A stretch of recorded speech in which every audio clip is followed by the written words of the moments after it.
Greetings everyone. I'm going to make soy braised pork today. Here's the list of ingredients that you will need. Braised pork belly, or lu rou, is a common Taiwanese dish that can be easily found served in restaurants or prepared at home. There are many variations of this dish, from using different parts of pork to the use of different spices and aromatics. This is how I like to prepare this dish. Maybe you can try it out yourself if you like what you see. I have a slab of pork belly that I got from my butcher. First thing we're going to do is to blanch it.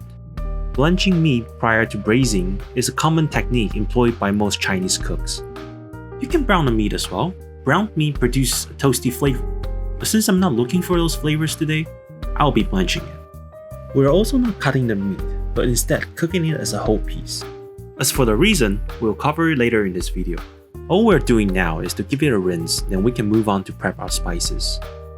In a bowl, I'm adding some coriander seeds, some green Szechuan peppers, 2 pieces of star anise, roughly half a stick of cinnamon stick, some black peppercorns, some bay leaves, finally some fennel seeds. This is what I found to produce the ideal flavor.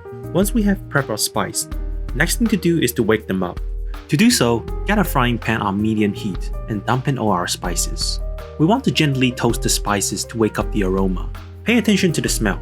Once your kitchen are perfumed with the aroma of the spices, you can turn off the heat. Remove the spices from the pan. I'm going to use these spice bags that are made for braising.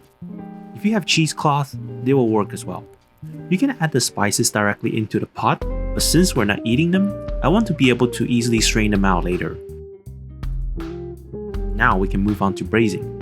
In a pot with medium heat, I'm adding enough water to cover the pork belly.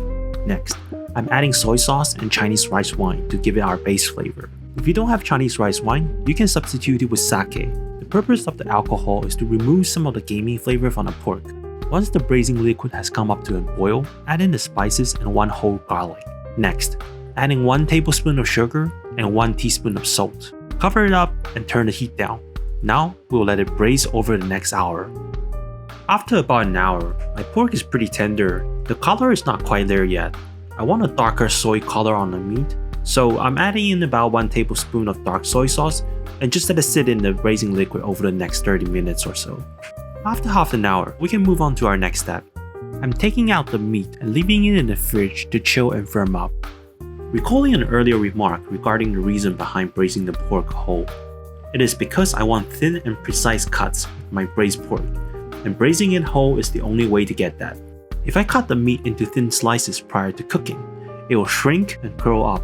By refrigerating a whole piece of braised pork, we can cut it easily once the pork belly is chilled as it becomes firm. After you have cut them into your desirable shapes and sizes, they can go back to the warm braising liquid and just sit in there. It is important to let it sit in a sauce so as to absorb the braising liquid and allow the spice and soy flavor to melt together. But I'm hungry, so I'm going to serve this now. To serve, I'm scooping out about half cup of braising liquid and boiling them in a frying pan to reduce it by about 1/3. Take out the pieces of tender pork belly and put them in a bowl. Then, pour the reduced braising liquid over the pork. Braised pork belly goes well with many things, be it noodle, bao ban, or just plain rice, which is what I will be having today. Thank you for watching the video. I hope you enjoyed it and maybe give it a try. Leave a comment if you have any questions about my recipe, and I'll see you next time. Peace.